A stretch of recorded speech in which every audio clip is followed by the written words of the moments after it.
Chapter 13. "It's right up there," Chris Coulter shouted, his left arm outstretched and pointing to the top of the butte to the left of the trail. "Think they can see us down here?" Matt Starr asked, pulling his horse to a halt. "Probably," Coulter said.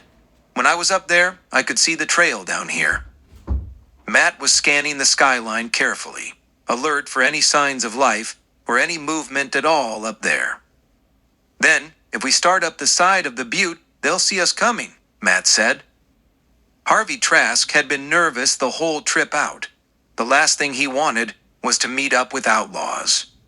Now, with the thought of approaching their stronghold and being seen in broad daylight, he would be a clear target. "What are we going to do then?" he asked nervously. "We ride straight up the side of the butte," Matt said, not bothering to look at his companions. His gaze was fixed warily on the skyline. He reined his mount away from the trail and gigged him forward. "That's what I was afraid of," Trask mumbled under his breath to himself. Sweat was beading on his brow. He turned his horse to follow his two companions. As Matt Starr guided his horse off the trail, he turned in the saddle and gazed back along the trail they had followed from town. He had that old familiar nagging feeling again. He had it for the last couple of miles and had kept checking the back trail. Each time he looked back, he saw nothing but empty road. The air was still in the noonday sun. Nothing moved along the trail, not even a wisp of dust. The feeling of being followed or watched still haunted him, but he had to shake it off now and concentrate on what danger might lie ahead as they climbed to the high country. "They're leaving the trail," Bert Riley said, peering through a pair of binoculars. "Heading up onto that butte." Bert and Lou had taken care to ride a course running parallel to the trail, and kept a far distance back from their quarry, keeping to the cover of rocks, trees, and bushes, but close enough to keep them in sight with the glasses. "What are we going to do, Bert?" Lou Fisher asked. "How are we going to follow them up that butte without them seeing us coming?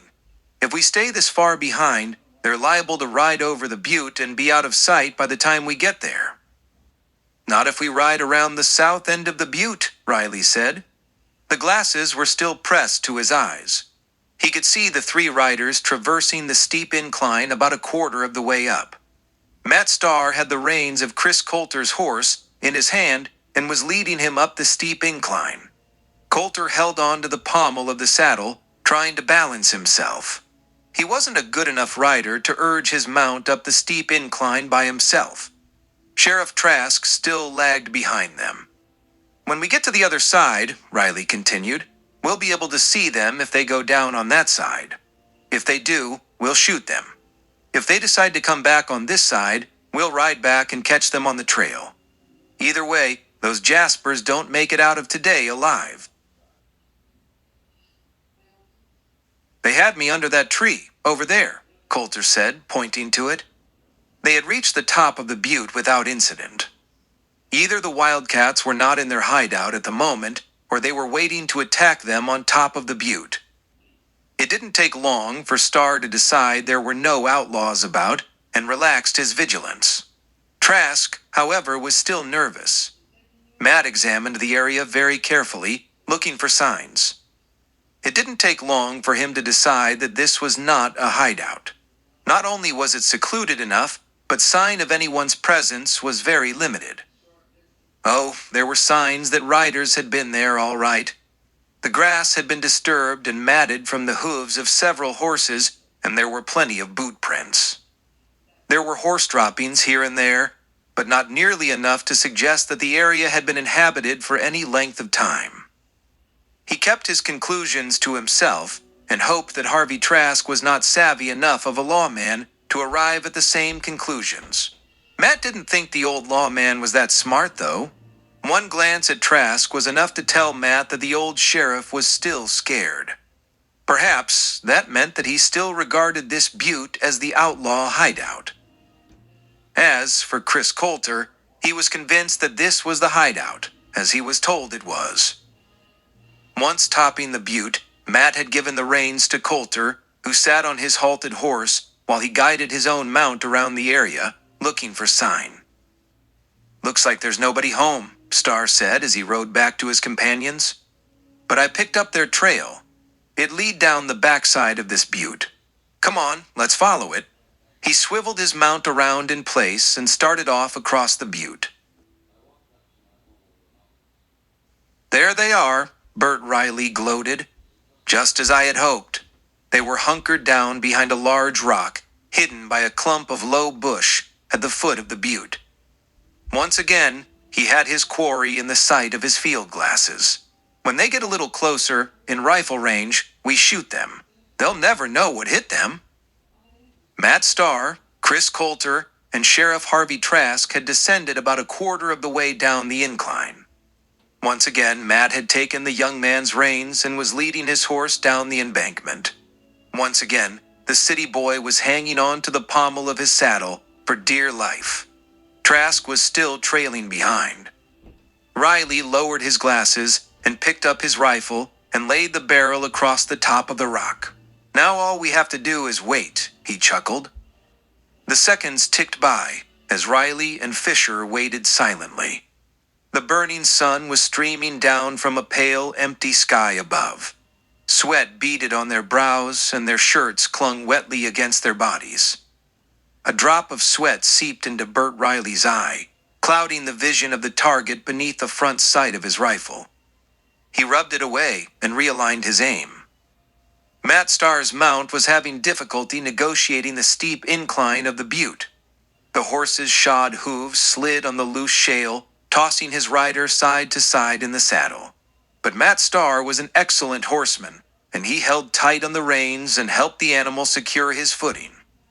Chris Coulter's horse kept sliding into the rear of Starr's mount, making their trek even more precarious.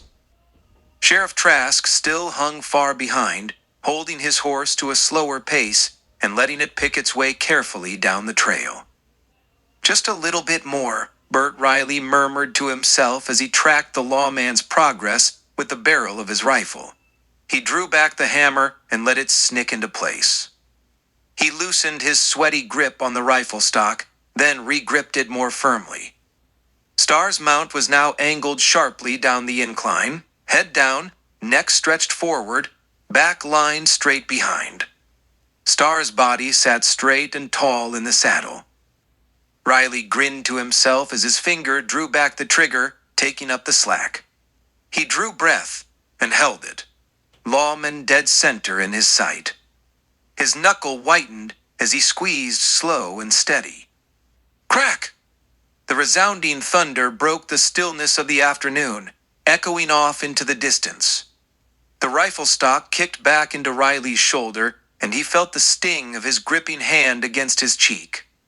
Gun smoke billowed from the rifle's muzzle and clouded his view for a split moment. Starr had pitched forward, slumping over the neck of his mount, who was now sliding on all four hooves, front forelegs stretched far out in front of him and twisting sideways with hind legs sliding under its big body with front and rear hooves almost together. He had dropped the reins to Coulter's horse, and that horse collided into Starr's, bounced off and half slid sideways. Riley, clearing his sight and seeing the lawman still in the saddle, squeezed off another round just as Coulter's horse crashed into Starr's. The bullet burned across the rump of Coulter's horse. It reared, screaming in pain as it continued to slide in the shale and half ran on down the slope with its rider hanging onto the pommel for dear life, his tall body swaying to and fro. As Coulter and his mount sped out of the way, Riley squeezed off another round. Starr's horse fell completely over, thudding heavily to the ground, with Starr trapped beneath him on the far side. Bert couldn't be sure if his bullet had hit Starr or the horse, but Starr was definitely down, if not dead. The trailing sheriff, higher up on the trail, had spun his horse around and headed back up the incline as fast as he could push the animal. He disappeared into the cover of rocks above. Meanwhile, Coulter's mount had reached flat ground and was running away at top speed with his rider hanging on for dear life. "Did you get him?" Lou Fisher asked expectantly. Riley squinted, trying to see past the trails of gun smoke rising from his rifle muzzle. I don't know, Riley answered. His horse went down and there's no movement up there, but I'm not taking any chances this time. I'm going to make sure that Galoot is dead. You cover me, in case he's still alive. I'm going up there. He moved out from behind the rock, rifle at the ready, and cautiously crept forward. The air around him was deathly still as he traversed the incline, one foot placed carefully in front of the other with each step. Silence spilled all around him. Only the crunch of his boots against rock, shale, and gravel could be heard.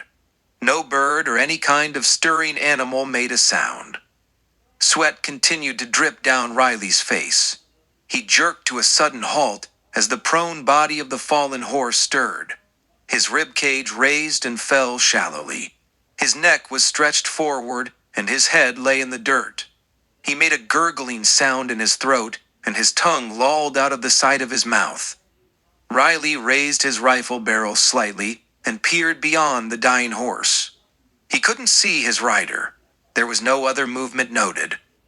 Warily, Riley stepped closer, half circling the horse's body and stepping toward the fallen rider's side until he could see the splayed form of Matt Starr.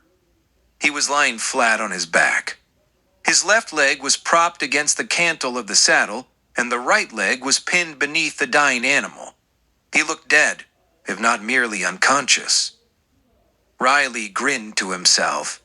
Looks like I got you for sure this time, Law Dog, he muttered. If you ain't dead, you will be. I'm making sure of that right now. He raised his rifle and secured the stock against his shoulder, gazed down the length of the barrel, and sighted in on the still form before him. The hammer snicked back, and Riley started to squeeze the trigger. He'd just taken up the slack when Matt Starr suddenly, half sat up, bending at the waist as much as he could from his confinement. A pistol was in his right hand, and his arm outstretched. Flames spat from the muzzle, and thunder followed much too late for Riley to hear it as the lead pellet drove into the center of his chest with enough force to lift him off his feet and pitch him backward onto his back as he hit the ground, slid in the slippery shale, and then rolling on down the embankment. His rifle skittered away and slid in the loose gravel. My God, he got burnt! Buck's not gonna like this! Lou Fisher gasped to himself from his vantage point down below. I'm getting out of here, he muttered to himself. He ran to his horse, mounted up, and rode away as if the devil himself was after him.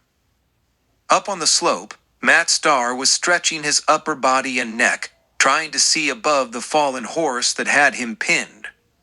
He could no longer see the ambusher from his position. He knew his shot had struck its target, but he wasn't sure if the man was still alive.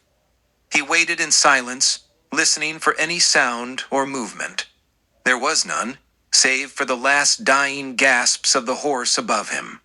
In the distance, he thought he could hear the sound of horses' hoofs moving away from far below. As the dying horse breathed his last and his body relaxed, Matt Starr lay back on the ground. He listened and waited for several minutes. Only a slight warm breeze stirred about him and riffled his hair. Where were Coulter and Trask? He wondered. Had they been killed, or had they gotten away? He was sure that if Trask had had an opportunity to run, he would have hightailed it out of there as fast as he could. As for Chris Coulter, who knew what would happen to the boy, even if he had escaped the ambush, it was highly unlikely that the young man could survive long on his own in the wilderness. Time dragged on, and the hot sun was beginning to travel its downward arc toward the end-of-day horizon when Matt finally decided that his attacker had in fact been vanquished, and he was now completely alone. Now, he had to free himself from the weight of the dead horse. He pulled at his right leg. It wouldn't move. His boot was still caught in the stirrup of the underside. He may have saved himself from his attacker, but would he die here, trapped forever beneath the weight of a dead horse? Chapter 14. It was late afternoon when Lou Fisher rode into Thimble Creek. His horse was lathered from hard riding and beginning to falter with a slowing pace, which was just as well. Fisher did not want to draw attention to himself, but he had been riding much too fast as he entered Main Street. Passers-by and townspeople stopped to gape at the racing rider approaching, only to look away and carry on with their daily activities as Fisher hauled rein and pulled the laboring animal to a walk, kicking up a cloud of dust as his shod hooves slid in the hard-packed dirt road. Fisher's eyes were flashing to and fro, looking for signs of the men he was to meet here. It only took a second to recognize the big Appaloosa and 3 other horses tethered at the hitch rail in front of the Lucky Dollar Saloon. The rail was filled, so Lou had to tie up to a rail farther on down the street. He raced back to the saloon and burst through the batwing doors, catching himself just in time to ease up on his entrance and tried to look less conspicuous as he entered. His haste had ceased a bit too late, and his entrance was still noticeable. Patrons looked up from their places at the bar and at the gaming tables, only to look away and turn back to their previous occupations. Lou let the bat-wing door flap shut quietly behind him as he slowed his pace, gazing around the smoke-filled room. The Lucky Dollar was a fairly large establishment and furnished more elegantly than most frontier barrooms. But this was no ordinary frontier saloon. This was Simon Price's own establishment, and he spared little in the way of expense maintaining it. There were multiple gaming tables, a roulette wheel, and billiard tables spread out on thick red carpet. There was a stage at the back of the room and an orchestra pit for presenting shows. There were no shows currently in progress at the moment. Business was light today, being a weekday, and in the afternoon, when most folk would be at work, and cowhands would still be at their ranches of employment. It took a moment for Fisher's eyes to adjust to the gloom of indoors compared to the bright daylight outside, but as he made his way across the room, he could see Buck Gordon turn away from the bar and lean his broad back against it. He was a medium-sized man in his mid-30s, with a swarthy face half covered by a full, scraggly brown beard. His black eyes were piercing under heavy brows. His companions at the bar were just beginning to notice and starting to turn also. "Buck! Buck!" Fisher almost shouted in a loud whisper as he approached. "We got big trouble." Hold it, Buck said, keeping his voice down and pulling Lou up short. "You want the whole place to hear you?" He glanced around, seeing patrons taking momentary notice, then returning to what they were doing. Satisfying himself that no one was any longer interested, he said in a low voice, "Just what in tarnation has got you all stirred up, boy? And where the hell is Bert?" He glanced around, checking the room behind Fisher and toward the bat-wing doors, as if Bert Riley were to appear momentarily. Bert and Lou were supposed to meet Gordon and the others there in Thimble Creek. "I got bad news, Buck," Lou gasped.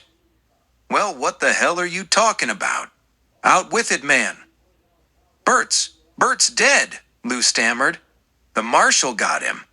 "What? Dead? Marshal? What the hell are you talking about?" The marshal, Bert knew him from back a ways. Bert had a burr up his butt about him. We trailed him, and Bert tried to kill him. But he got Bert instead. I hightailed it back here. "Stupid fool," Gordon growled. "You too, for going along with him. You both knew the importance of this job," he sighed. "Guess we'll have to make do with what we got." Lou had just now noticed Buck's companions. He already knew Fingers Malloy and Al Curry, both scruffy-looking hard cases. But the third person was unknown to him. "What the hell?" Lou exclaimed. "Who's the dame?" He was taking in the lean frame of a young woman. She wore a man's plaid shirt and tight-fitting jeans. A pistol belt was slung around her narrow waist, and a holster filled with a Colt .44 hung low on her swelled hip. Her Stetson hat, suspended by a chin strap, hung down her back, just below her long, billowing black hair. Her lean face had a hard look to it. There didn't appear to be any gentleness in it. "She's not a dame," Buck Gordon blustered. "She's my woman. Aren't you, baby?" he said, wrapping his arm around her and pulling her close. And don't you forget it. Meet Dixie Carr. Wouldn't matter, Buck, Dixie said. I wouldn't give this weasel the time of day. You know that. Same goes for your other two pieces of crap here. Fingers and Al looked at each other in disgust. They both refrained from making a comment. Dixie will be taking Bert's place today, and she gets his cut. Understand? Buck wasn't asking for confirmation. It was merely a statement, and the others knew that. That's another thing, Buck, Lou said meekly. We're too late. His Adam's apple was bobbing in his narrow throat. Too late? Now what the hell are you talking about? The bank. It's already been robbed. No, it hasn't. We've been here most of the day. Yesterday. It was robbed yesterday. You're loco, Buck scoffed. What idiots would have robbed it yesterday? The cavalry payroll didn't come in until today. We saw it ourselves, not 2 hours ago. I don't know, but they robbed it yesterday. The marshal and the sheriff was out after them when we caught up with them. The sheriff? He's out of town? Unless he got back here ahead of me.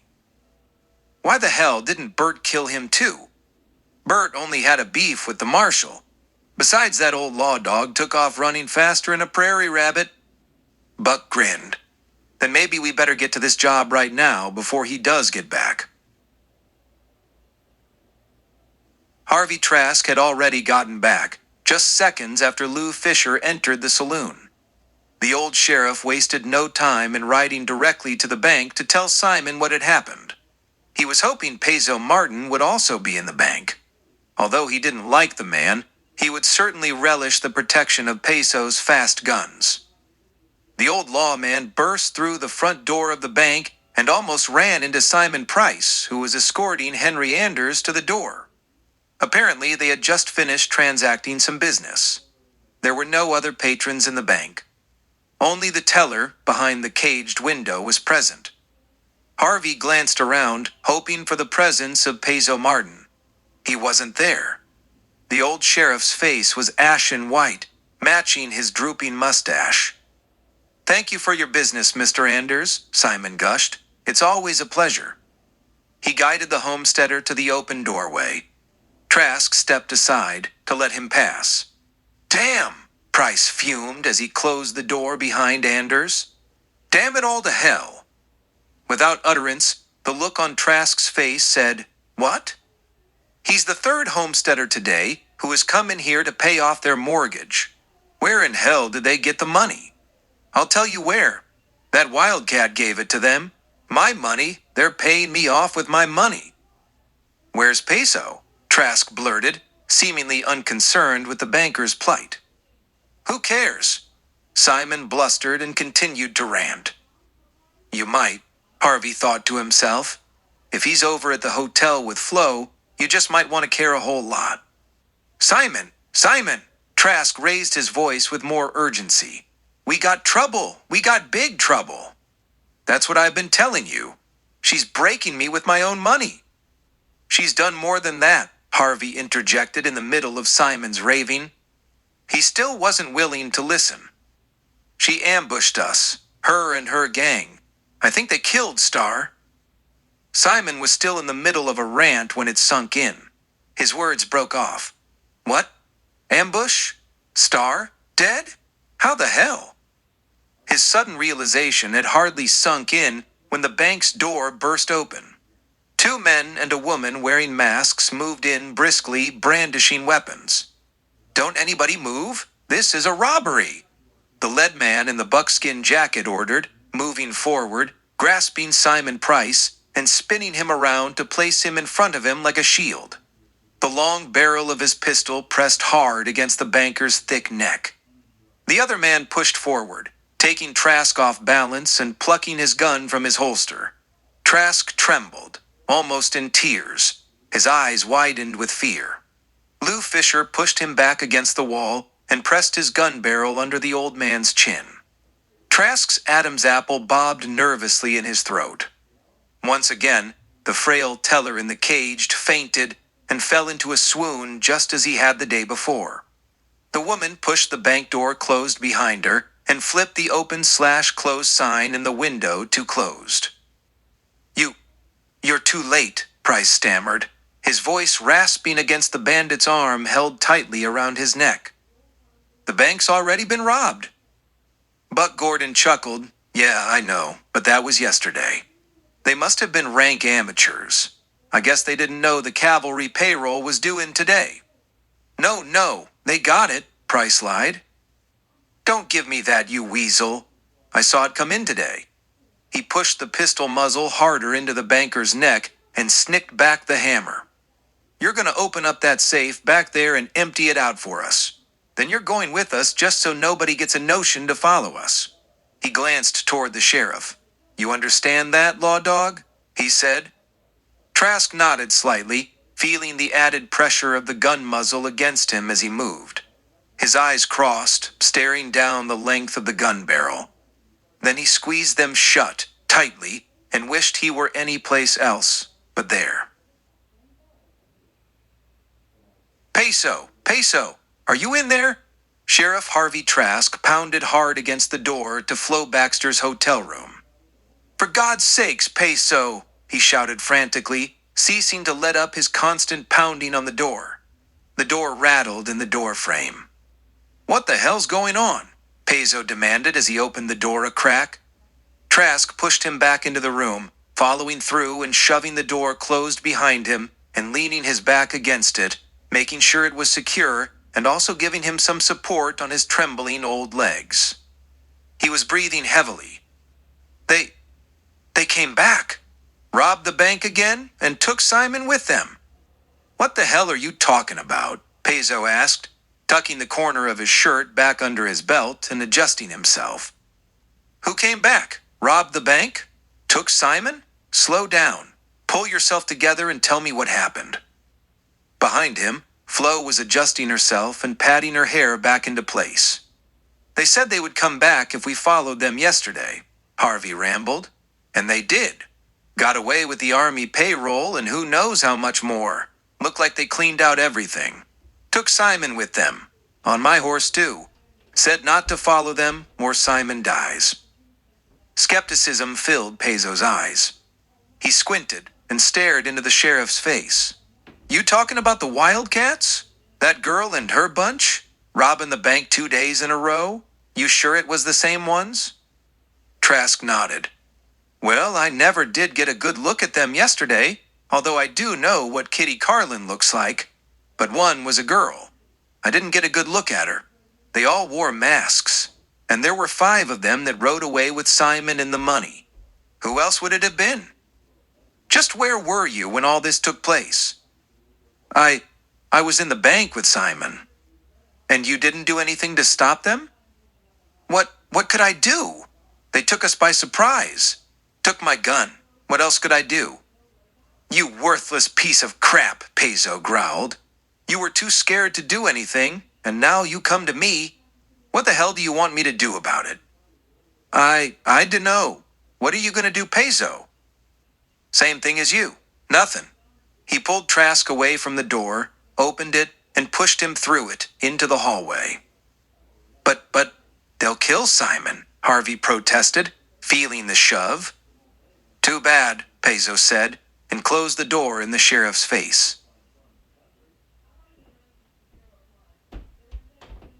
Chapter 15.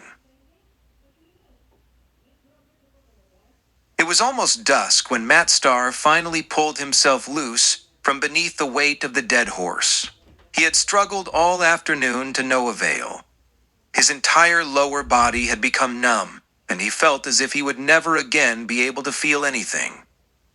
But, as the sun lowered in the sky, and as his will to escape his confinement began to fail, he finally summoned all his remaining strength and somehow, miraculously, pulled himself free from his confinement.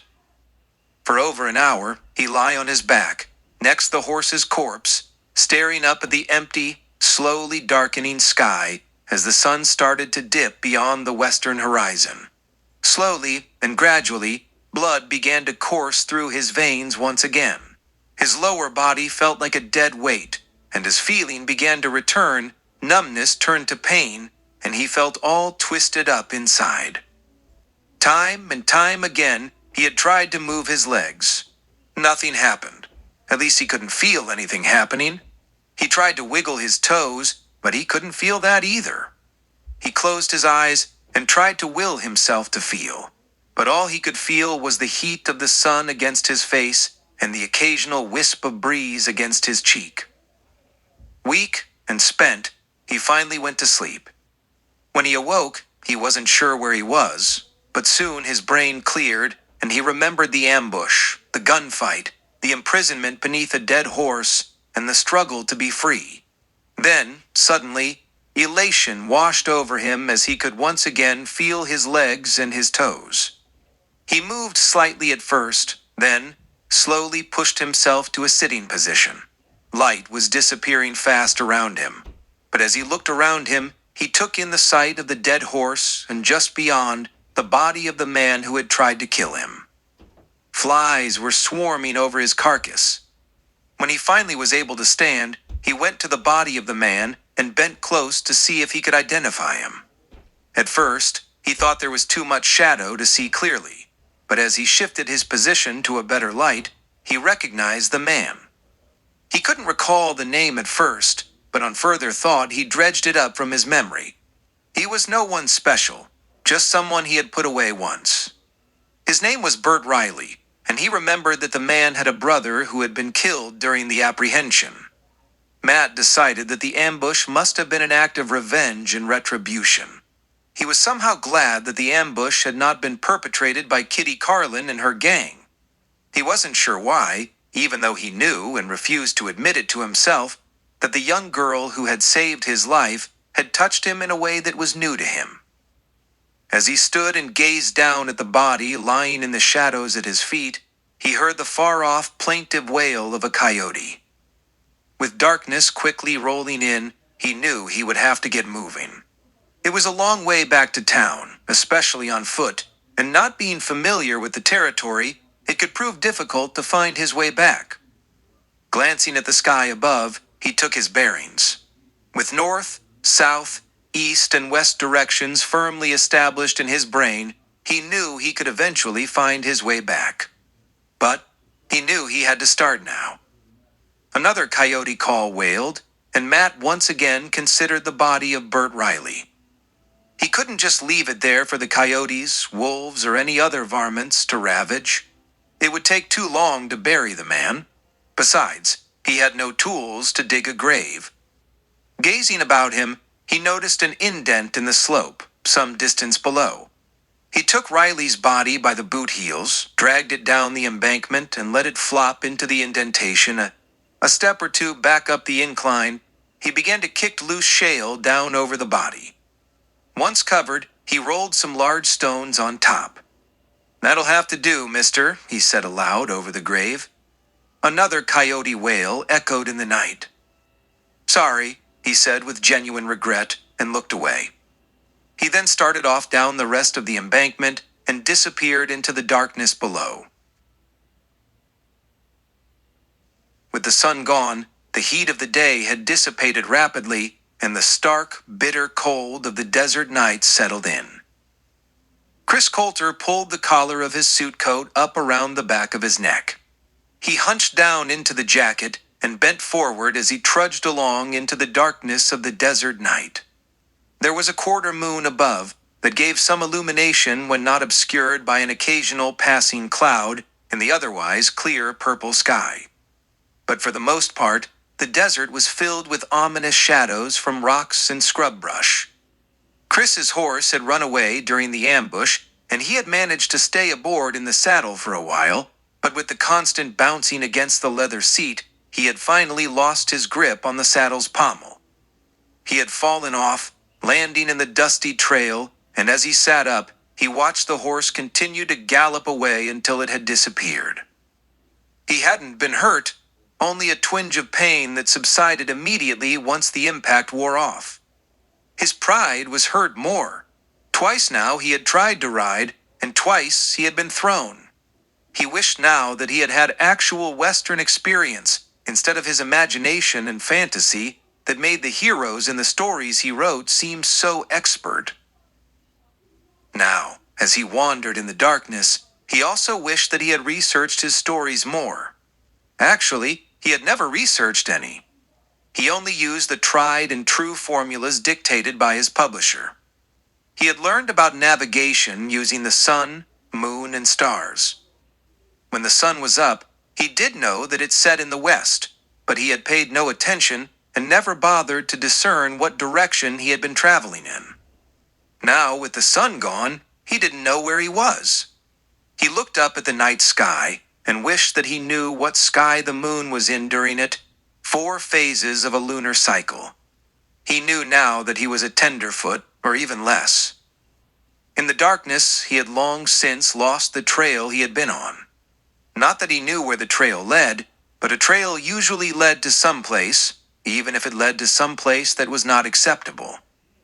He was afraid that if the trail led to Wildcat Kitty and her gang, he could be in big trouble.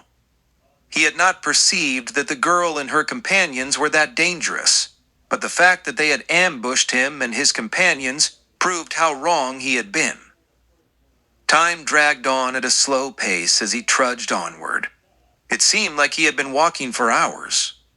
He had no way of knowing. He had lost his pocket watch when he fell from the running horse, and he didn't discover it missing until it was too dark and he was too lost to go back and find it. It was a particular loss to him, for it had been a gift to him from his father, who had gotten it from his father years ago. The endless night wore on, and the cold attacked severely. Chris was shivering, and his teeth chattered. He had to find some refuge from the night. He was exhausted and needed sleep. Off to his right, the shadow of rocks and brush seemed to beckon him. The anticipation of shelter in the scattered rocks quickened his steps as he headed off in that direction. Once among the rocks, darkness became blacker than ever, as the deepening shadows enveloped him when he huddled into a crevice, curling himself into a ball. He pulled his jacket higher over his head and breathed down into it, trapping his breath and giving him some warmth. He wrapped his arms around himself and settled in for the duration.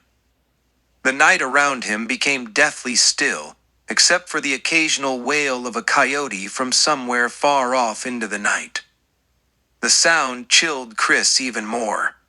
The thought of being alone out here at the mercy of who knew what kind of creatures who could attack him.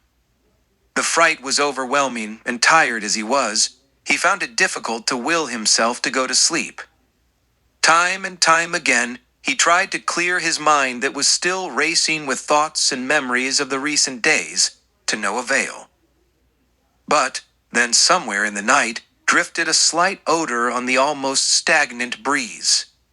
Chris jerked his head upright, suddenly. Was he imagining it? He glanced around his hiding place and saw nothing but gloom and darkness. Then he smelled it again. Or did he? Yes, he did. He suddenly uncurled himself and stood up, held himself still, and sniffed the air. There it was again. The faint odor of smoke, and mixed with it, the smell of boiling coffee and broiled meat. It was coming from behind him, somewhere in the rocks and scrub brush. He scrambled out of the crevice and started to run toward it, then thought better of it and halted. What if the outlaws were there? He thought about it a moment, but then again, he just might find help and rescue.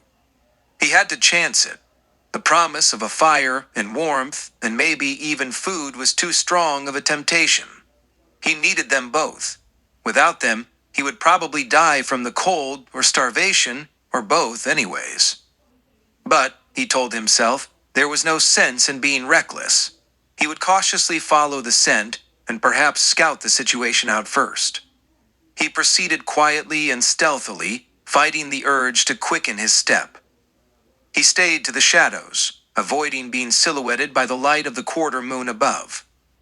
The smell of smoke increased as Coulter climbed through the jumble of large rocks and crawled into the scrub brush beyond. The faint sound of voices drifted through the branches. Chris halted and listened. At first, it was only one voice, then another, and soon it became clear there were several people camped out in the brush. At one point, he saw the flicker of a campfire flame wink through the darkness. He stayed low and moved forward slowly, now on hands and knees. As he approached, the sound of voices were becoming plainer. He still couldn't make out what was being said, nor could he quite determine how many voices there were. The only thing he could discern for certain was that one of the voices belonged to a woman. He could hear her giggle. Was this Kitty? Had he in fact come across the Wildcat gang? Closer and closer he crept. Now he could see glimpses of the campfire flames, and the foliage ahead of him became more sparse. Finally, he found himself peering through the brush into a clearing just ahead. Shadows of 5 people were hunkered about the campfire. Wildcats? He crept closer and parted a clump of weeds. He listened intently. There was laughing and cajoling. "We'll let you go once we're far enough away." A deep, gruff voice sounded as a man in a buckskin jacket stood up and stepped away from the fire. Chris couldn't make out the man's face, but just beyond him, he could now see in the light of the campfire another man sitting with his back to a sapling. His hands were tied behind him and around the trunk of the tree. In the flickering light, Coulter recognized the face of Simon Price. His terror-filled face was slack and haggard. Good God, he thought to himself. They made good their threat and went back for the banker. But why were they going to let him go? He wondered. Then, as the man standing turned back toward the fire, Chris saw the man's face. He wasn't one of Kitty's companions. Then, when he heard the female voice say, "Don't worry, banker. We only want the money. Once we know we're in the clear, we'll dump you someplace. Just be sure to behave yourself. Right now, we have no desire to kill you, but it's totally up to you whether we dump you dead or alive." She wasn't Kitty. Chris breathed a sigh of relief, only to catch himself and realize that he was no better off. Perhaps, even worse off, these people could be more dangerous than the Wildcats. But on the other hand, the Wildcats had tried to kill him earlier. Or had they? He was even more confused than ever now, but now he was sure he would find no refuge with this bunch. His only choice now was to get away from there as quickly as possible without being detected. He let the weeds fall away into place and pushed himself backwards away from the campsite. His foot slipped in the loose dirt. Shale and gravel rattled in its wake. In the quiet of the night, even the slightest sound carried sharply. "What was that?" Lou Fisher exclaimed, jumping to his feet and drawing his pistol as he stood. Chris froze in mid-crawl. Even in the chill of night, sweat beaded off his brow. His heart was racing. Fisher stood still in the light of the campfire, his eyes piercing into the darkness, his ears tuned to fine alert. He listened intently. There was no further sound. "You're jumping at shadows," Gordon cajoled. He, too, had been listening intently. He heard nothing. He hadn't even heard the noise that had aroused Lou. "Yeah, maybe so."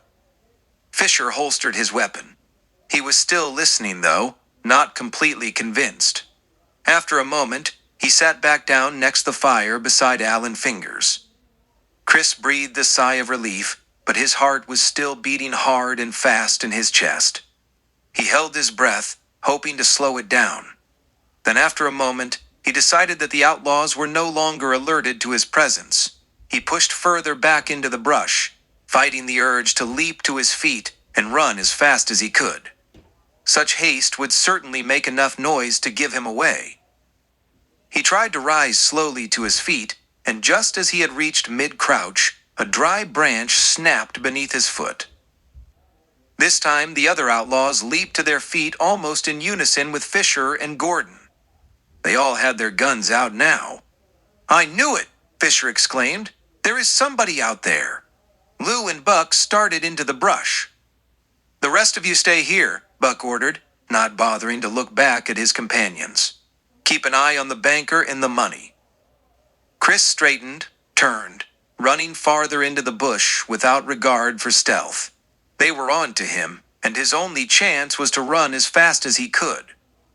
His heart beat faster, and the drumming throbbed in his head as he crashed on through the foliage. He could hear his pursuers close behind him. He emerged from the brush and ran toward the pile of rocks where he had taken refuge before. Then, thinking better of it, he ran off to the right, heading for open desert. The rocks may have been temporary refuge, but he would have been trapped, and they would eventually get him for sure. His only chance was to run and get as far away as possible. As the outlaws emerged from the brush, in the partial moonlight, they could see the shadow of a tall man running for open country. They raised their pistols and fired after him. As the shots thundered and echoed in the darkness, Chris Coulter almost fell, thinking he had been shot. But no, there had been no impact. No pain. He half stumbled, then catching himself, he dug his heels into the loose desert sand and pushed forward, regaining his balance and increasing his stride to full potential. "Damn," Buck Gordon cursed. "He's out of range already. Let's get back to camp." They turned and ran back into the brush. "Someone was there all right," Buck panted, as they ran back into the light of the campfire. "And he's out of range, making a run into the desert. Al, you and Fingers, mount up and run him down. I don't care who he is. Make sure he doesn't make it out of here alive." Chris Coulter ran on into the night. His breathing was labored, and he was fighting to catch his breath, but all he got was more pain in his side. His legs felt like they were going to fall off as he pushed himself forward, with loose sand slipping beneath his shoes and slowing his progress. At least the shooting had ceased. Maybe they had decided not to follow. But he didn't dare look back. Any pause in his flight might prove to be disaster. He kept running. He had just convinced himself that the outlaws no longer had any interest in him when something buzzed like the sound of a bee past his head, and he heard the crack of a pistol behind him. Panic gripped him, and he darted to the left, chancing a glance behind him as he turned. 2 men on horses were barreling down on him. He stumbled backward and fell to the ground. His eyes widened in terror as he saw the 2 men almost on him. Their pistols roared, and dust kicked up close to his body. Pistols roared again, but this time the bullets did not come close. They went high over Coulter's head in the midst of a barrage of gunfire from behind him. Al and Fingers flew backward out of their saddles, fell into the sand. Large blotches of crimson, looking dark, in the night, had spread over their shirts. Chris couldn't believe his eyes. A thunder of hooves sounded behind him. He turned sharply and saw the shapes of several horses and riders bearing down on him. There were 5 of them. "Oh no," Chris thought and cringed. "How did they get ahead of me?" He bowed his head in defeat and awaited his fate. Chapter 16. Sand and dust spewed up into Chris Coulter's face as the riders pulled the horses to a sudden stop just inches from the young man. He threw his right arm up as a shield in front of his face and clenched his eyes tightly shut. "Well, I'll be dab-nabbed," a familiar voice said, as Coulter lowered his arm and peeked out through half-open eyelids. The 5 riders were half surrounding him, and the large man, wearing a high-crowned hat, sitting astride a chestnut mare, glared menacingly at him. "I thought I told you to get rid of this pup, girl," the Cyclone Kid almost snarled. He didn't even turn to the girl on the pinto beside him. Chris Coulter glanced from one rider to the other. He swallowed hard. "I did, Grandpa," Kitty said. "I put him on the stage myself." "You sure you didn't just decide to keep him, like a puppy dog?" Cyclone said. "No, Grandpa. You know me better than that." "Do I? The way you go around collecting good-looking young men, I'm not so sure." "Tell him," Kitty ordered Coulter. "She did put me on the coach. It was my idea to go back to Thimble Creek." "Then what are you doing out here?" Cyclone demanded. "I fell off my horse." He started to explain. "Seemed to me, young fella, if you can't ride, You best stay off horses, burros, or any other critter, Cyclone cut in. I suppose you're right there, Coulter admitted. But he ran away after you ambushed us, and I couldn't hold on. Wait, right there, Cyclone interrupted. What do you mean when we ambushed you? What the hell are you mumbling about now? Back on the butte, near your hideout. Hideout? Grandpa, Kitty said. Remember? We told him that. Oh yeah, I remember now. The darn fool. You want me to shoot him now, Cy? Arapaho Brown interjected, bringing up his pistol. Put it away, Rap, Cy ordered. I'll tell you when. Okay, Cy, but I don't hardly never get to have no fun no more. Too bad, Paleface, Chief Henry cajoled his companion. Maybe by and by we get young Paleface's scalp. Chris cringed at that. Gee, Chief, you really think so? Glee spread across Rap's broad face.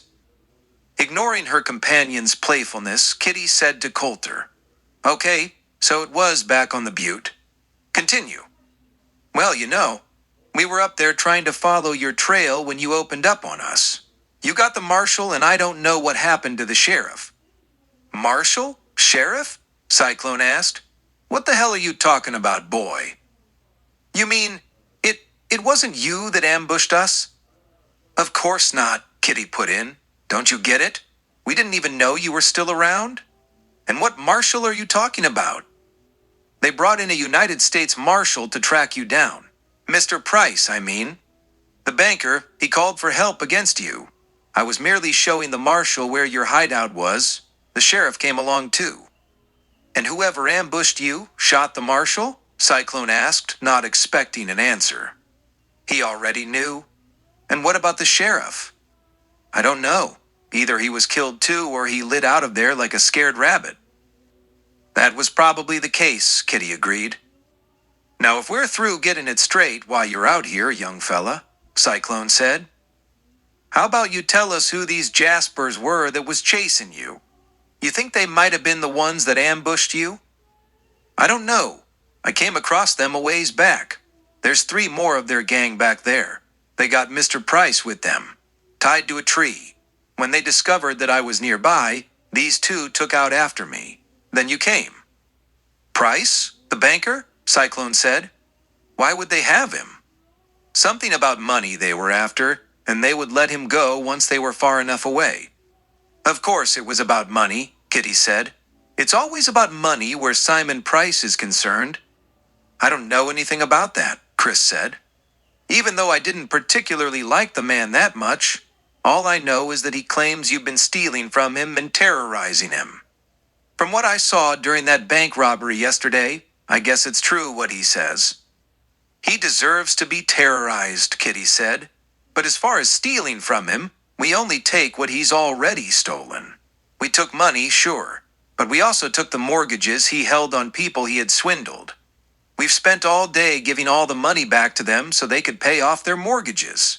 That's why we were still out here riding this time of night. A movement in the dark caught Cyclone's attention. One of the fallen men they had shot was starting to rise.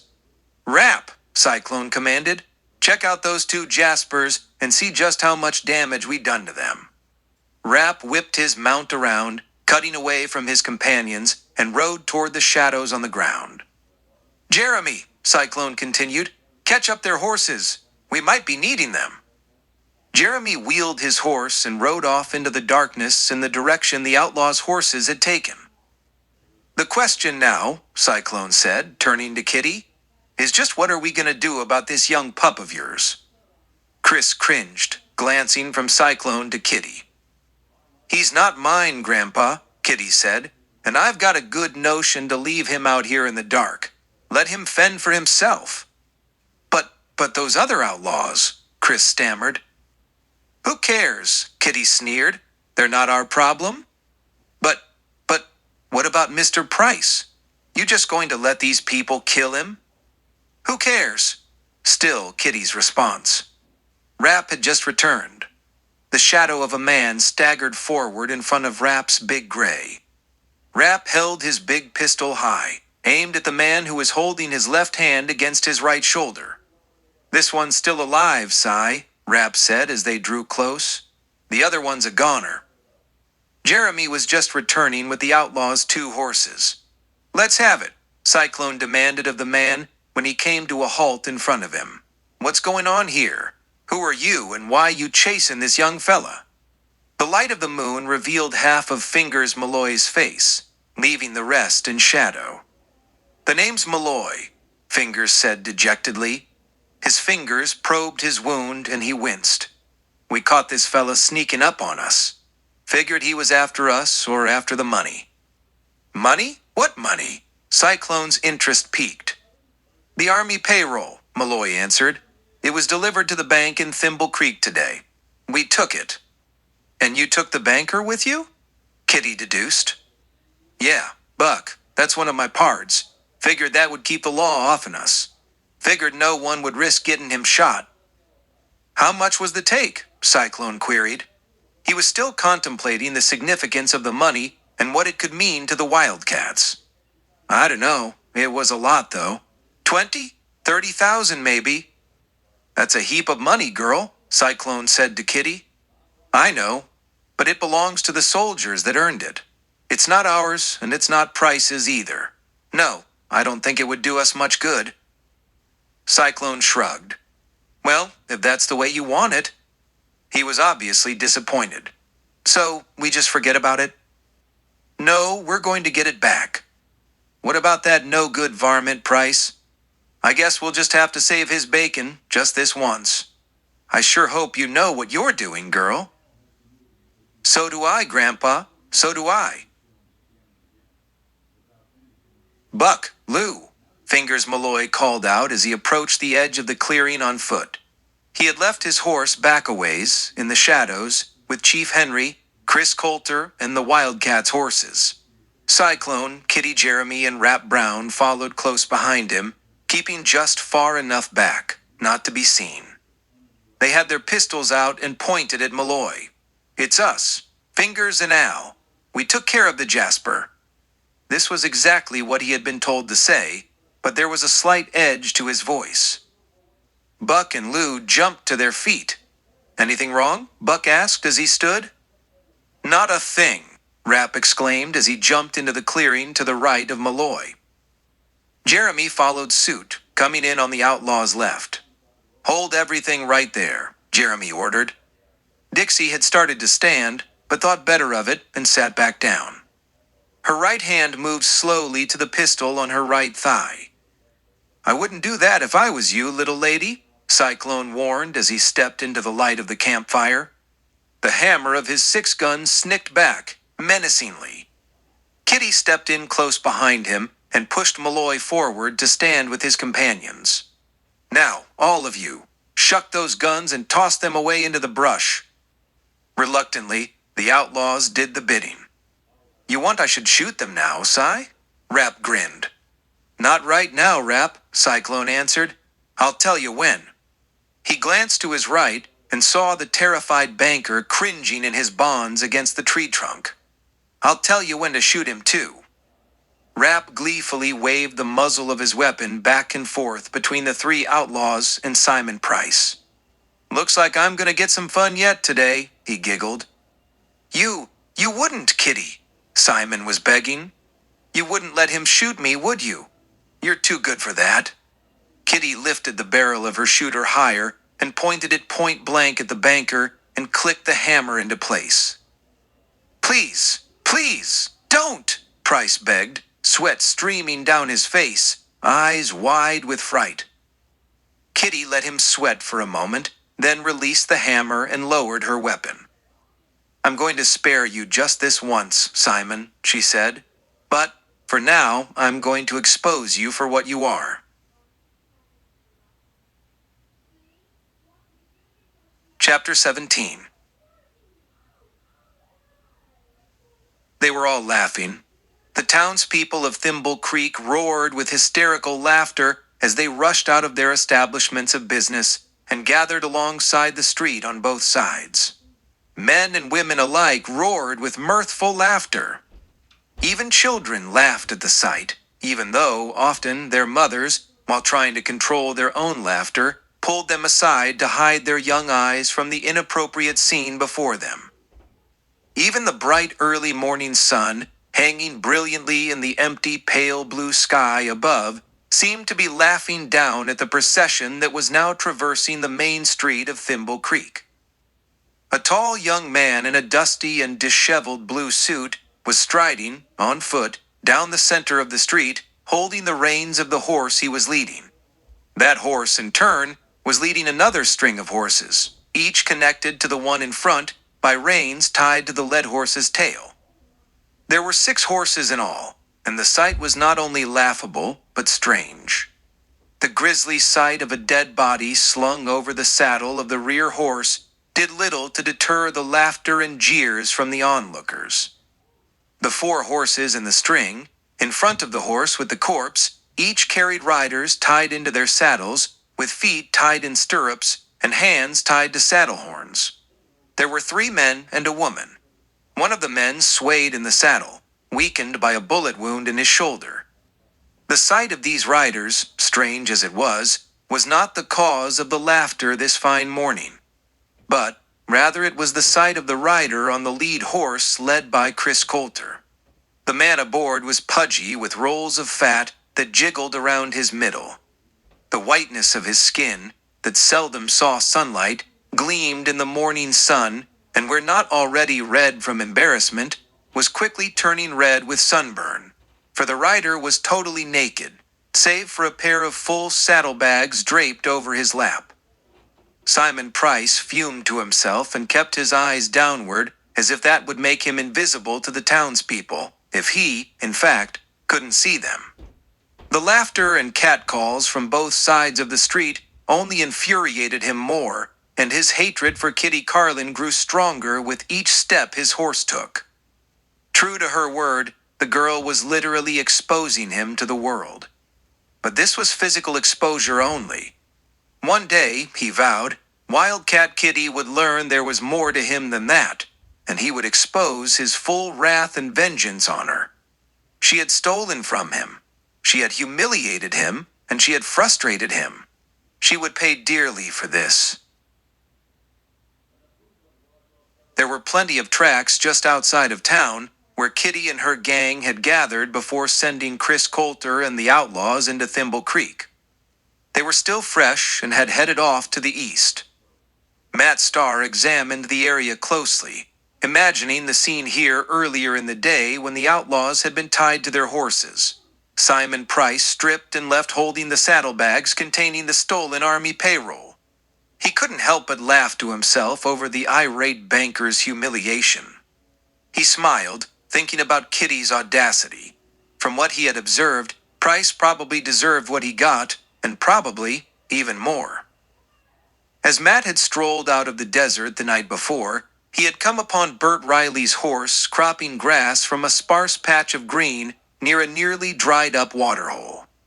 It was late when he got back to town that night. He went straight to the jail, hoping to find that Harvey Trask had survived the ambush and had made it back to town. He wasn't there, which was probably just as well, since Matt hadn't yet decided how he would react to the old man having run off and left him behind. Maybe by morning, he would just be willing to overlook the abandonment and write the whole incident off to Trask's undeniable cowardice.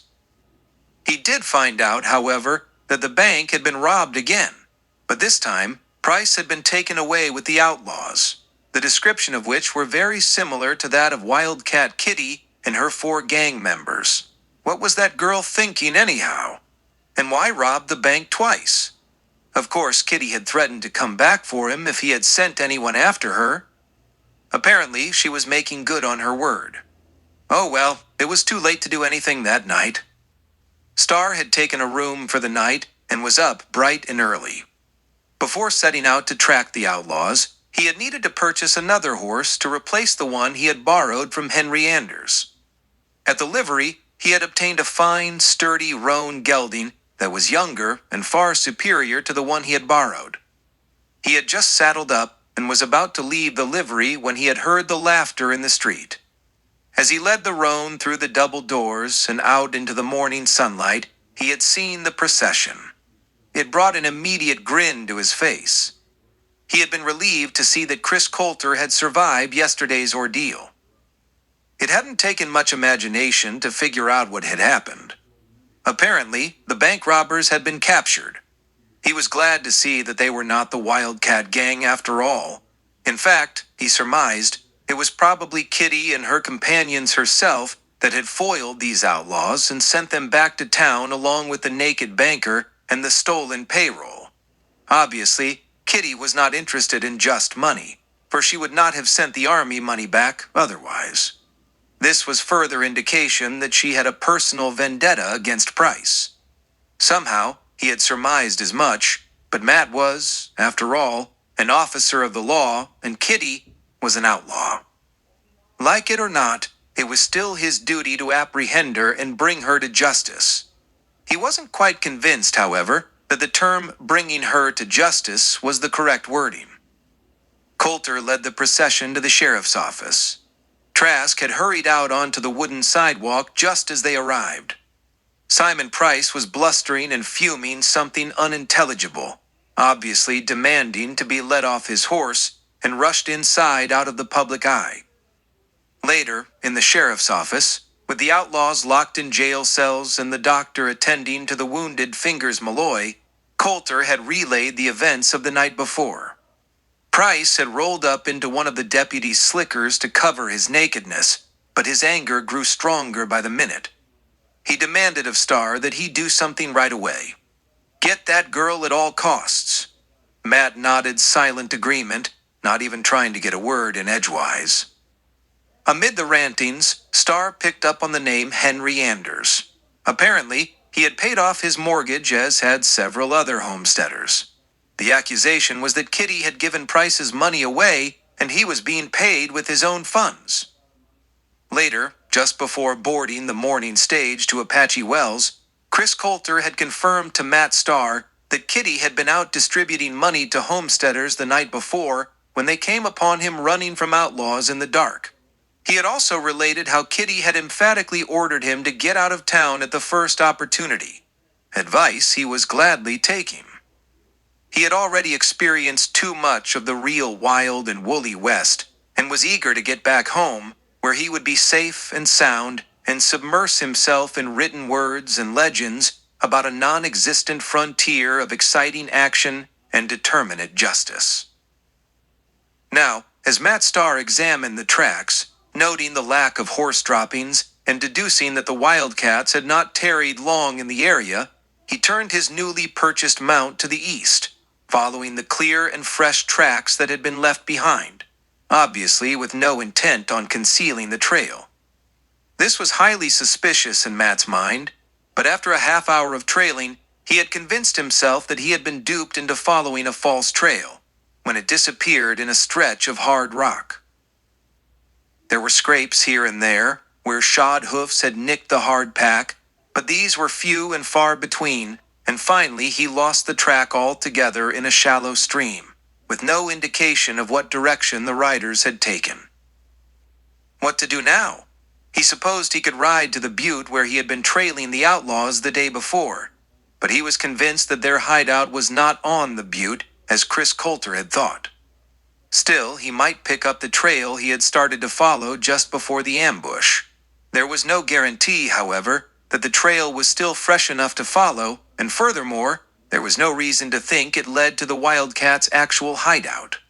They could have traveled a myriad of trails in the area, and even if he was more familiar with this country, he could search endlessly and never find them. He decided to take another avenue of attack. Henry Anders had been to Thimble Creek and paid off his mortgage.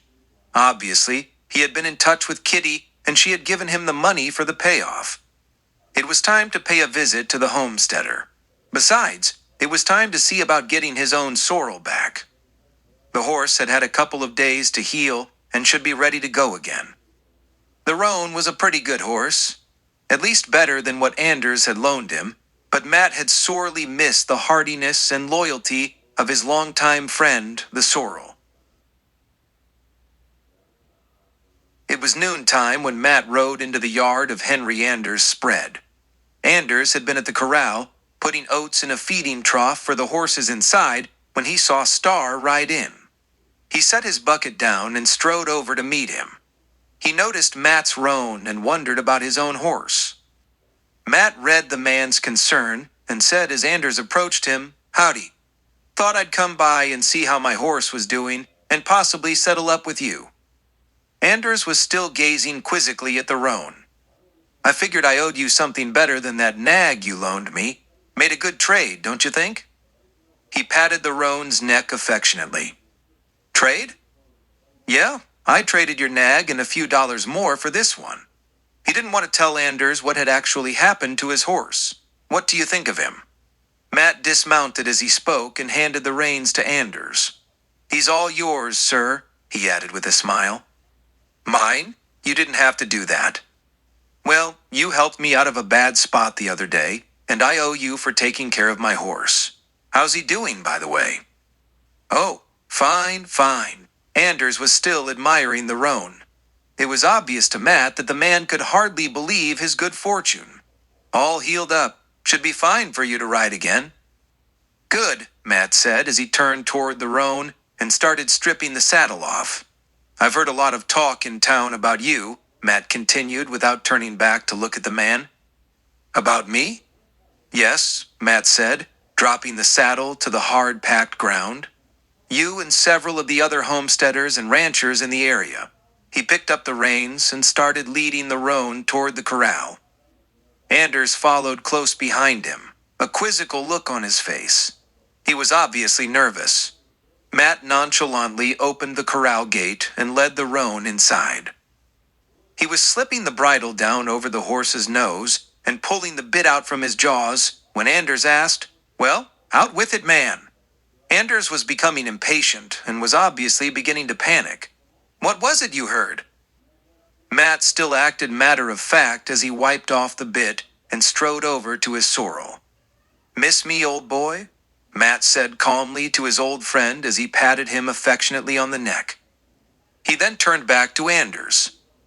He had let him wonder long enough. "I understand that you and some of your neighbors paid off your mortgages yesterday?" He turned back to the sorrel and applied the bridle. "Well, what of it?"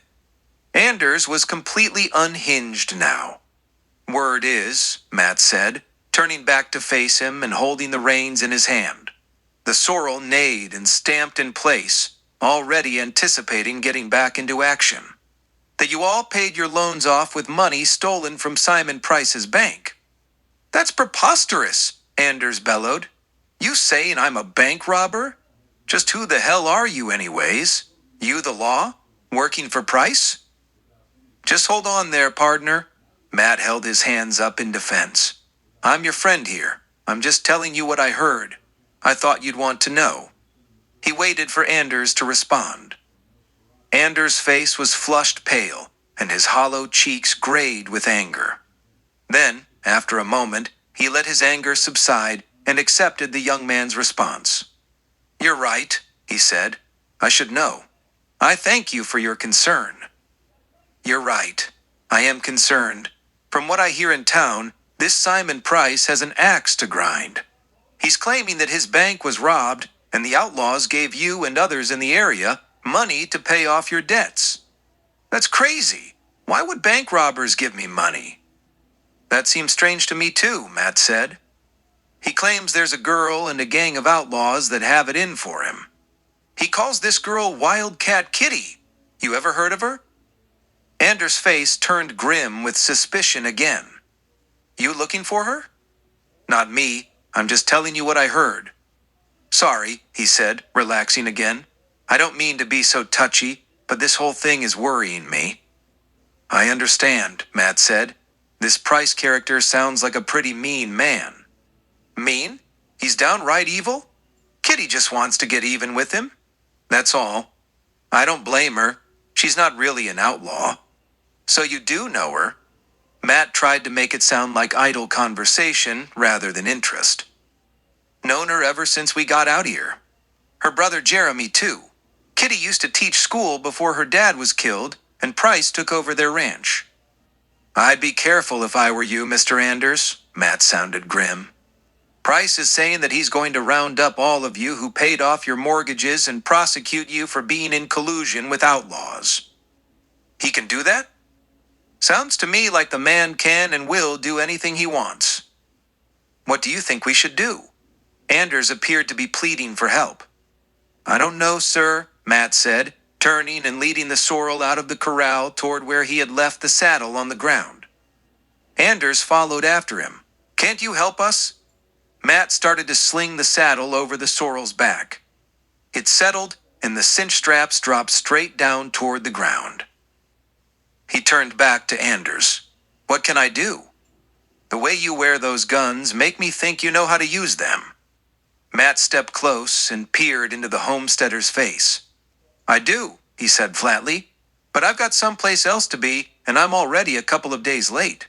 He turned, stooped down, and reached under the sorrel for the right side cinch and pulled it through under the belly. He was buckling the cinch and drawing it tight when Anders said, Please, help us. There was a whine in his voice. I'm scared.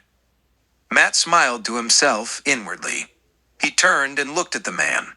It wasn't hard to convey to Anders that he felt sorry for him, for he truly was, and he felt a little guilty about conning him. He waited a moment as if trying to make up his mind, letting Anders stew for a moment. Then, as if suddenly making up his mind, without showing that this was what he actually wanted, he said, All right, Mr. Anders. I guess my other business could wait a little longer. But I have to warn you that I can't put it off too long, and don't get too comfortable. I'm really not that sure I can help you. But you'll try. Yes, sir. I'll try.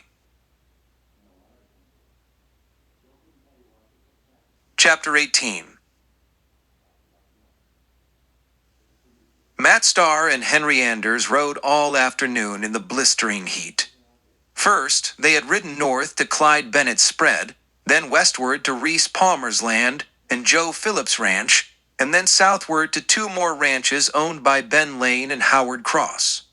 All of the owners were men nearing middle age and trying to eke out a living for their growing families. They had all been duped into buying substandard land from Simon Price, and each one of them had recently been to Thimble Creek to pay off their debts with money appropriated by Kitty Carlin and her so-called gang. By dark, they were a group of 7 riders on a mission.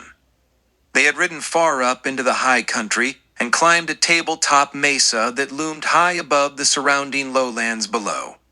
Here, the homesteaders built 3 fires spread out at even intervals across the surface of the mesa. If they see this, we can expect to meet them at the bottom of Eelpot Gorge, Henry Anders explained to Matt as the bonfires rose up brightly in the darkness of the night air. Wherever the Wildcats' hideout was, it would have to be somewhere in the proximity for them to see the fires, Matt thought to himself. What if they don't see the fires? What if they don't know what it means? Matt asked. This is our prearranged signal for if we need them. If they don't show up at the meeting place, we'll try again later. For now, we'll let the fires burn for 20 minutes. Then we'll put them out and ride on to the meeting place. I sure hope they see it tonight, Matt mused. I don't know if we have the time to wait. Meaning you might have to ride on? That too, but I'm afraid if you wait too long, Price and his people are going to be all over you before you get help.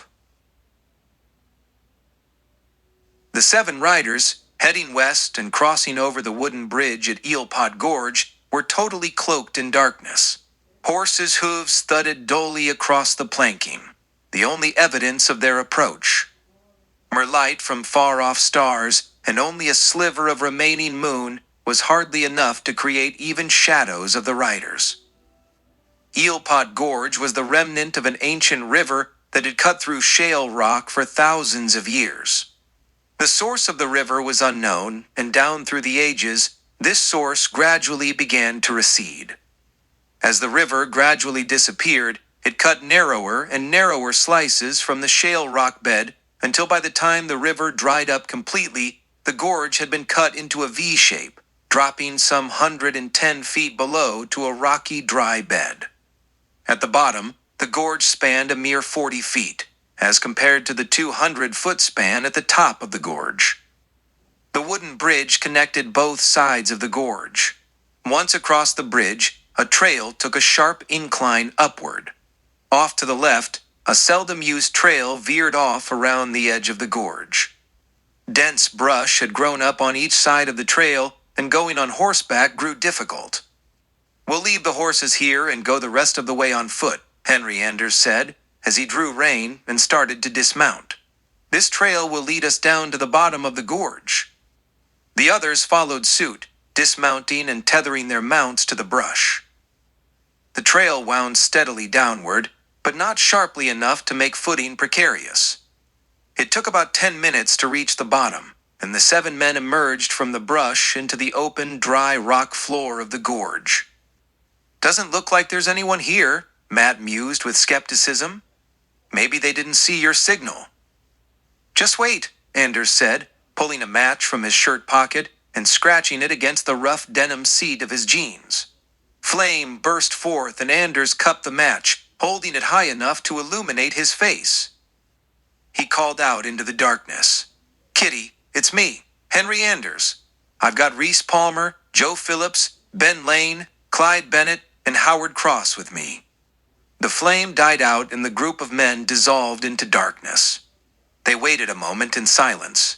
Then suddenly there was a rustle of sound from the brush, and momentarily, dark movements, seemingly without form in the darkness, emerged and came closer to the awaiting men. Then, halted abruptly several feet away. "Who else is with you?" Kitty asked, suspiciously. "I thought I saw 7 of you." "You did," Anders answered. "We brought a friend. He's here to help us." "Help with what?" "Price is after us. Thinks we are in cahoots with you and you gave us the money to pay off our debts. He's brought in a United States Marshal to arrest us." "I've heard about this Marshal," Kitty said. Matt sincerely hoped she hadn't heard any more than what Chris Coulter had told her. According to what Coulter had told him, he had never mentioned Matt Starr's name while in captivity. "Now," Kitty reiterated, "let me see who you brought with you." Anders struck another match and held it toward Starr's face. "I'll be jiggered," the Cyclone Kid's voice rasped from out of the darkness. "It's that young fella you was with the other day." The flame went out and the dark shapes moved forward. "So it is, Grandpa," Kitty said, distrust showing in the tone of her voice. They had now merged into the group of visitors. Matt could see now that there were only 2 of them, Kitty and Cyclone. The others must still be in the brush with guns on them. He was sure Kitty and Cyclone also had their guns out, and as time wore on and his eyes became more accustomed to the darkness, he could see that was true. "What are you doing here?" Kitty snapped, standing just inches away in front of Matt. "I asked him for help," Anders put in, nervously. "We're the only help you need," Cyclone said. "There weren't no need to bring in outsiders. Besides, how do we know we can trust him? And even if we can, how do we know he'll be any good to us?" "He's been right friendly to me," Anders said. "If it weren't for him, we wouldn't know what Price is up to. He would have caught us all flat-footed before we could get to you." "Maybe that's just what he wanted you to think," Cyclone growled. "Why else would he want to help you?" "Look, sir," Matt said, "your granddaughter saved my life the other day. I'm beholden. If I can help any, I figure I owe it to her." "That's just sugar talk," Cyclone scoffed. "If you ain't against us, I figure you just want to take a run at my girl. All you young, good-looking galoots are just alike." "Don't get so riled up, Grandpa," Kitty said. Her tone had softened. "Maybe the man is sincere. He didn't impress me as having enough brains to be any threat." "There you go again, girl," Cyclone gruffed.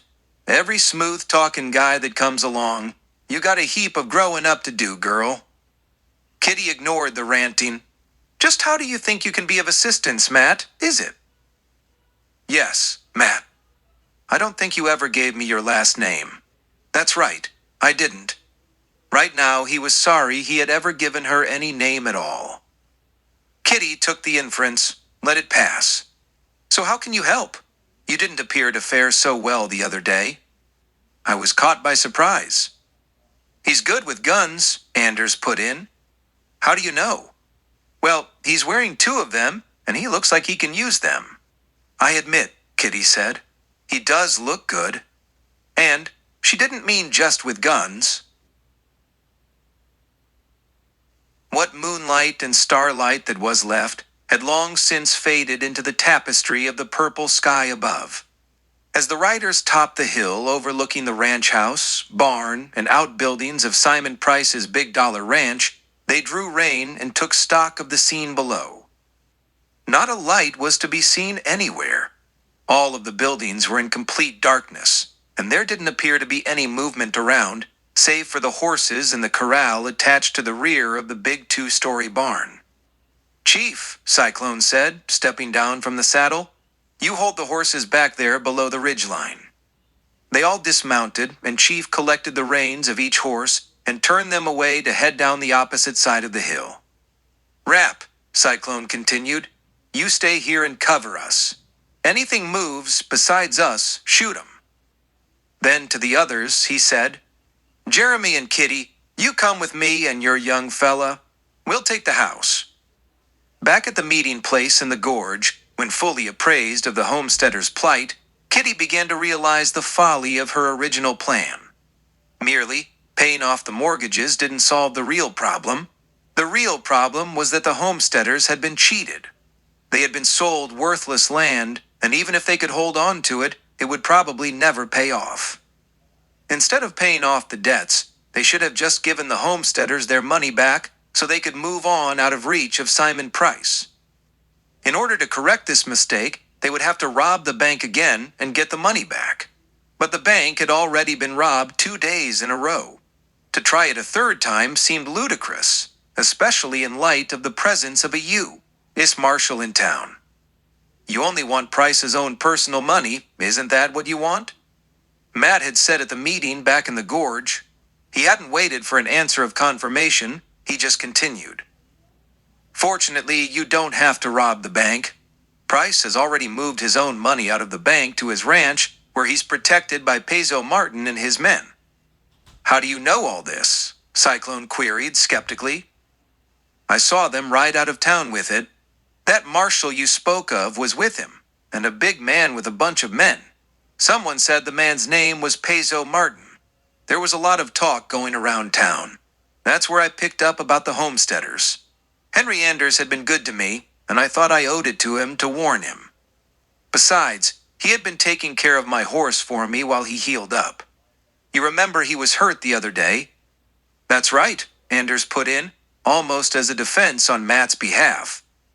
I remember, Kitty said, almost wistful. Matt could tell that Cyclone hadn't bought a word of it, but Kitty seemed to be completely taken in by him. Cyclone had taken Kitty off to the side and said privately, I don't like this one bit, Kit. I don't trust that fella any farther than I can throw a hog. Much to his better judgment, Cyclone had given in to his granddaughter. She had decided that they would ride off to Price's ranch and rob him that very night. She knew it would be dangerous with Price's men right there on the premises, but they would have a better chance this late at night, when most, if not everyone, was asleep.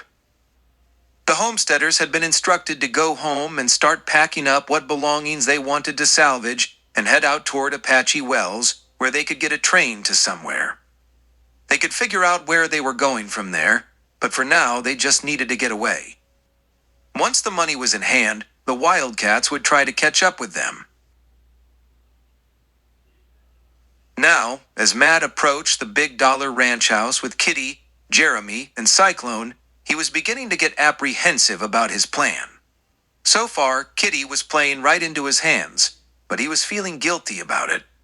There was something about this girl and her companions that made him doubt his job, which was to bring outlaws and wrongdoers to justice. Right now, he wasn't quite sure what justice meant. You'd better stay out front and keep watch, in case there's anyone moving about, Cyclone said to Matt in a whisper as they approached the front porch. You've got Rap doing that, Matt answered. He needed to be inside with them for his plan to work.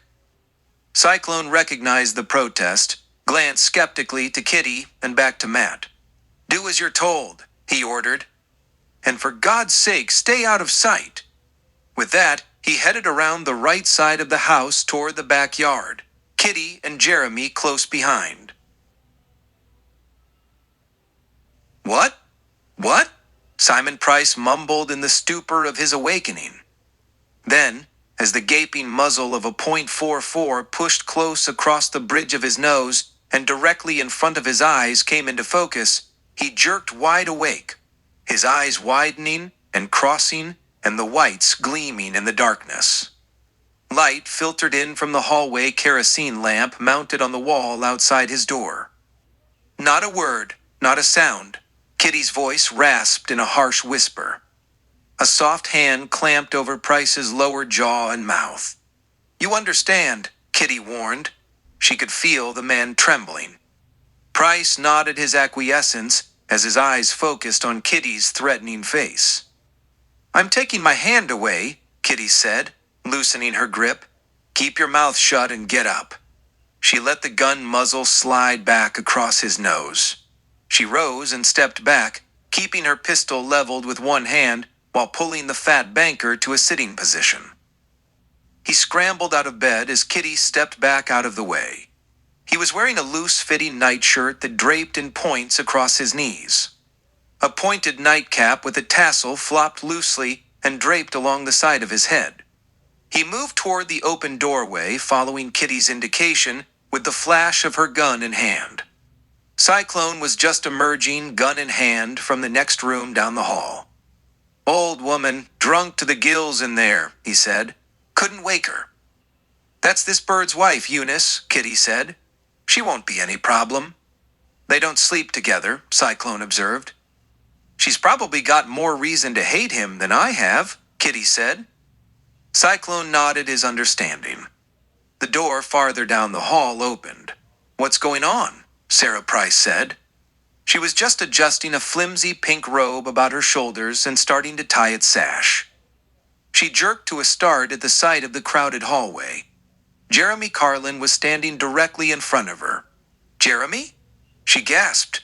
"What are you doing here?" Her eyes dropped immediately to the gun in his hand.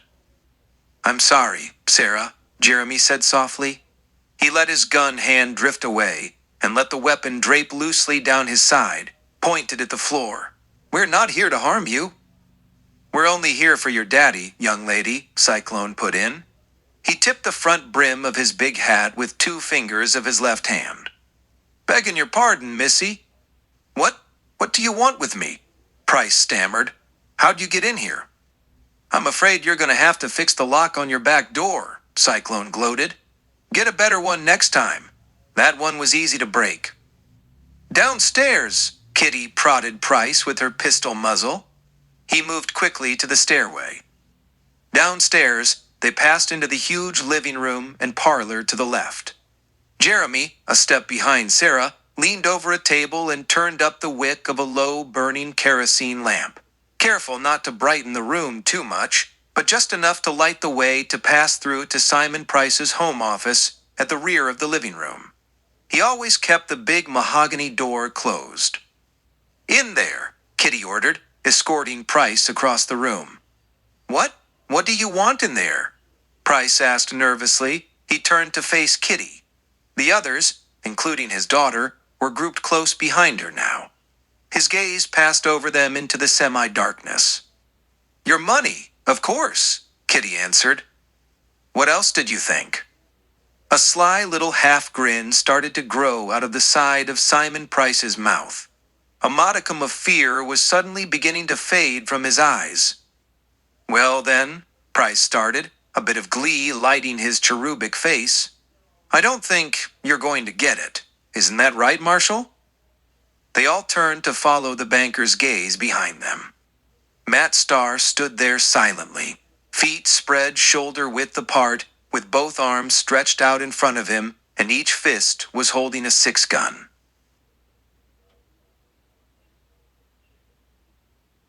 Chapter 19. "Sorry about this, Kitty, Cy, Jeremy," Matt said. It's my job. Now toss those guns away and put your hands up." "I should have known," Kitty said dejectedly, sorrow filling her eyes. The darkness hid the tears starting to well. "I knowed it all the time," Cyclone groaned. "Yes, Grandpa, you were right. You're always right. A mixture of sadness and bitterness. Don't blame yourself, girl. Blame this double-dealing skunk." Matt tried to keep his voice strong, trying to hide any hint of regret.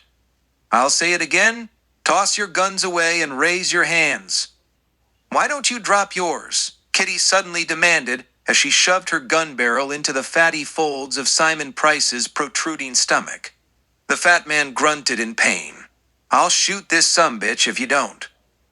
"Jeremy!" Sarah shouted, trying to rush toward her father, but Jeremy held her back. "You won't let her shoot my pa, will you?" "She's not going to shoot anybody," Matt Starr said confidently. Then to Kitty, "Are you?" His eyes leveled with hers. She glared at him for almost a full moment before she lowered her eyelids and dropped her weapon onto the carpet. She nodded to Cyclone and Jeremy. They dropped theirs also. Simon rushed past his captors to side with the marshal. He gushed with relief and victory. He hadn't bothered with his own daughter standing next to Jeremy. It was obvious that she acknowledged the slight. She shrank back away from Jeremy and the others and remained a silent observer to the scene before her. It seemed like a bad dream, as if she had never wakened, but yet it was real. So unbelievably real. "I was never so glad to see anyone," Simon gushed. "Where did you come from? How did you know?" "I came with them, Mr. Price," Matt said, not taking his eyes off his captives. "They thought I was one of them. They came to steal your money. I told them you had moved your personal money out of the bank to here." "How'd you know?" "What? How'd you know I moved the money here?" "You mean you did? When?" "This afternoon. Peso and Trask were with me. We all thought it would be safer out here where I had Peso and my men to protect me." Matt was impressed at the banker's cunning, but he should have expected it. "I'll go out to the bunkhouse and get Peso to help you with these outlaws," Price said, and started to turn. "No," Matt shouted. "Stay away from the door." "What?" Price turned back. "There's men up on the ridge above the ranch," Matt explained, eyes still straight ahead on his prisoners. "They've got orders to shoot anything that moves. You go out that door and you're liable to get shot." Price froze. The familiar face of fear was creeping back. "What are we going to do then? Just stay here watching them until dawn?" "No," Matt said, holstering one gun, keeping the other trained on Kitty, Cyclone, and Jeremy, and backing away toward the front door himself. "I'll open the door a crack and fire a shot. That should bring Peso and your men." "But won't Kitty's men shoot at them?" "Yes, but your men can shoot back. And there's more of them. The men on the ridge will either have to get away or your men will probably subdue them." Price smiled. "That's good thinking, son," he said. "I like it." Matt didn't like it, though. Starting a bloodbath wasn't what he really wanted to do. "I'm sorry about Rapp and the chief," he said to the others as he started to open the door. "Rapp'll take a passel of them with him to hell," Cyclone growled. Matt nodded, opened the door a crack, pointed the muzzle of his 6 gun through the opening and squeezed the trigger. The thunder boomed amid the sound of broken glass as a large vase came down over the back of Matt Starr's head. His hat slid slightly askewed. His knees buckled and his body folded to the floor, with shards of broken pottery spilling over his back and shoulders. A wave of darkness, and then he passed out. Eunice Price stood over him, weaving on unsteady feet, her nightgown hanging loose and askance. Kitty had been just a second too late. She had sprung at the still inebriated woman when she first appeared out of the shadows near the stairway. She pushed her back, falling to the floor. Eunice immediately lapsed back into unconscious stupor. Jeremy sprang at Simon Price and shoved him to the floor, while Cyclone rushed to the form of the fallen young lawman and pulled him away from the door. Shots were already thundering outside. Cyclone kicked the door shut, snatched up Star's Colts, and tossed one to Jeremy. They both hurried to a front window each and peered over the sill through the partially open curtains. Muzzle flashes were lighting up the outside darkness, flashing in rapid and random succession amid a constant roll of booming thunder as full-scale battle ensued with rapid return fire from on top of the ridge. With one quick swipe of their pistol barrels, Jeremy and Cyclone smashed glass from the window panes above them and started pouring lead into Price's men who had just burst out of the bunkhouse. Several went down before realization set in that they were caught in a crossfire from whoever was in the house and who was on the hill. Turning fire on the house, they began to retreat back toward the bunkhouse. Rifle fire from on top of the ridge increased more rapidly. Price's men, still in varying stages of undress, some wearing just their long johns, while some had managed to pull pants over their legs. Woolies still showing above pants and suspenders flapping loose below their waists, kept firing as they retreated. Their pistol fire was no match for rifles. They were just too far out of range. They pushed back farther into the open doorway of the bunkhouse.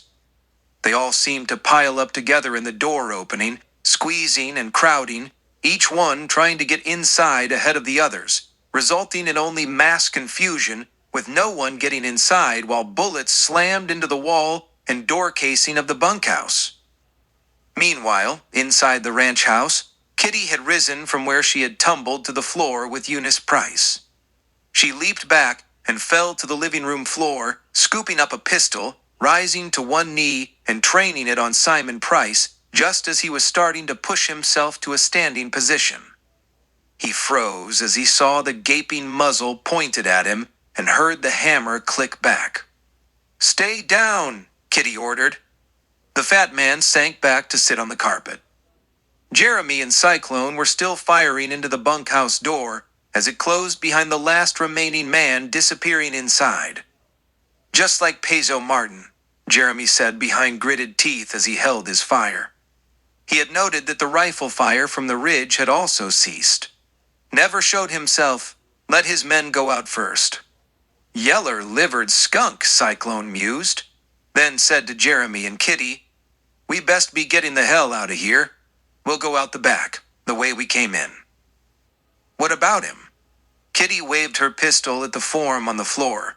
Matt Starr was already starting to stir. He groaned. "Leave him be," Cyclone ordered. "Let's go." He started toward the kitchen at the rear of the house. Kitty and Jeremy followed with Kitty trailing behind. She took one last glance back at the young lawman who was just now starting to rise. A pang of hurt settled in her heart, and her eyes filled with sadness. Then she continued on after her grandfather and brother. Chief Henry had just ridden up behind the big ranch house as Cyclone, Jeremy, and Kitty burst out the back door into the yard behind. Henry was leading 4 horses: Cyclone's chestnut mare, Kitty's pinto, Jeremy's roan, and Matt Starr's sorrel. Chief had circled around behind the ridge where he had left Rap covering the ranch yard and bunkhouse and had come up through the dark to the rear of Price's house. "Good timing, Henry," Cyclone shouted, gathering up his horse's reins and starting to climb into the saddle. Kitty and Jeremy were climbing into their saddles behind him. Kitty caught up the sorrel's reins, wrapped them around the saddle horn, took off her hat, and slapped it against the animal's rump. "Hia!" she shouted, and the horse ran off into the darkness. The 4 riders were just now disappearing into the darkness in the opposite direction as Matt Starr burst out the back door. With pistol in hand, he raised it and fired 3 times at the fleeing outlaws. He knew he was firing high and secretly hoped he wouldn't hit anyone. Then, with a tinge of remorse, he remembered his duty. His job was to stop Kitty and her companions. He swallowed hard and aimed more deliberately and fired once more. The riders continued on, apparently unscathed. They were simply out of pistol range. Matt knew that, but he took careful aim once more. The front sight of the barrel settled on the back of the small frame on the black and white Pinto. He sighed with remorse and squeezed the trigger. In the light of the muzzle flash, he watched Kitty ride on, oblivious of the fact that Matt had actually had her in his sights. Matt lowered his pistol and watched her ride on into the night. "They won't too far behind us, Cy," Arapaho Brown shouted as he reined his big gray up close to the others as they pulled up into a group, half hidden by the shadow of a clump of trees, in a valley a half-mile away. "Once they were sure I wouldn't be on the ridge shooting at them, they wouldn't lose any time getting after us." "Then we better be getting," Cyclone said, starting to turn his mount toward the valley. "Hey," Rap said, noticing that the sorrel and rider were missing. "What happened to that other galoot?" "Turned out he was the law," Cyclone said, urging his mount forward. "Left him behind with the rest of the skunks?" he shouted behind him as the mare burst into a gallop, Jeremy and Kitty just behind him. "Should have let me shoot him," Rap muttered, spurring his horse and following after the others.